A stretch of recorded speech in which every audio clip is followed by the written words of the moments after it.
Hello. What happened? Where am I? Hello. Hello. Is anybody here?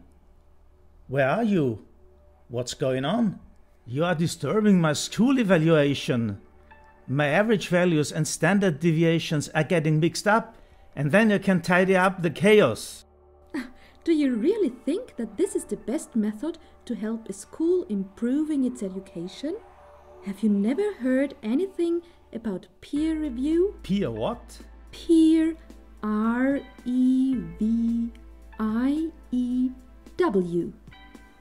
Come on, let me show you. In 2004, it started with the project Peer Review in Initial Vet. The aim of this project was to introduce peer review as an instrument for quality assurance and quality development to improve the quality of education in Initial Vet in Europe. Oh well, hasn't peer review been around for a long time already? Yes, in universities it has a long tradition, but not in schools and institutions providing vocational education and training. Therefore, it had to be adapted. A European peer review manual for Initial Vet was developed. It shows how to conduct a peer review. And what exactly is peer review? Peer review is a form of external evaluation, which supports the evaluated institution in its efforts towards quality assurance and quality development. It is tailored to the needs of the institution, which voluntarily decides to conduct a peer review and also chooses the contents and areas to be reviewed. Also, after the evaluation, the institution can decide what to do with the results. Aha, and who performs this evaluation? A group of colleagues working for other institutions, also called peers, is invited to judge the quality of different areas of the institution. For example, the quality of teaching in individual departments or in the whole institution. In the first project, all in all 25 partner institutions from 11 European countries took part. More and more countries were interested, and so in 2007 peer review was further developed in a second project called Peer Review Extended. New countries and new partner institutions took part in this project to pilot peer review. New products were, for example, the toolbox, which includes questionnaires, checklists and further relevant information.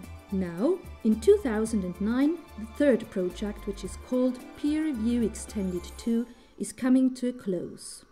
In this project, also institutions active in continuing vocational education and in guidance and counseling participated and adapted peer review for these sectors.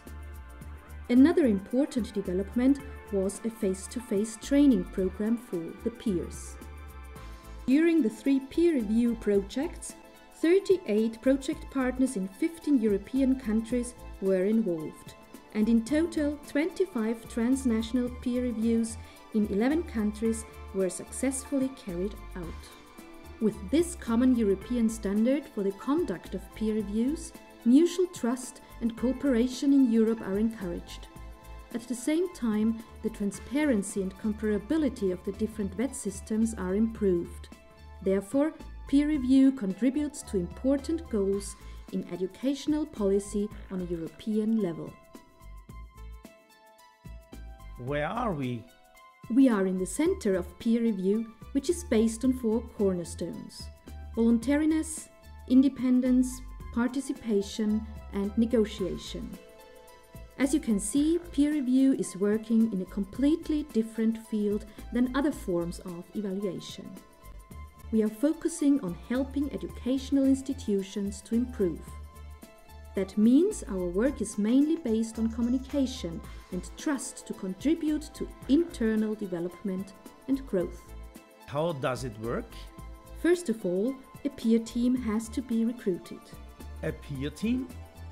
Yes, it consists of 4 members. 2 of them have to be teachers from other educational institutions, and the other 2 can also have other jobs. This way, different perspectives and expertises, for example, in evaluation and in the topics of the evaluation, can be brought in. And what exactly is evaluated then? Each school chooses the fields and topics which should be evaluated by the peer team. Oh hell, that has to be real chaos. There are so many possibilities. How can you keep an overview? To keep the evaluation manageable, transparent and comparable, a framework with 14 quality areas has been developed. 4 of them relate directly to the key business of schools, the learning and teaching process. Curricula, learning and teaching, assessment, and learning results and outcomes. At least one of these core quality areas has to be evaluated in a European peer review. In addition, a second topic can be chosen, but that's the maximum, otherwise it would be too comprehensive. So every school can individually choose the questions which are most important. Alright, now we have the peer team and the topics. And what happens then? Now, let me explain to you the procedure of a peer review, which is divided into 4 phases. First of all, there is the preparation phase, which takes at least 3 months. During this phase, the members of the peer team are selected, and the peer visit is prepared. The self-report has to be written, which contains all relevant information and data of previous self-evaluations of the VET institution. The next phase is the peer visit, which takes 2 or 3 days. During these days, the peer team collects, analyzes and assesses data. Wait a minute, a little bit slower please. How does this work?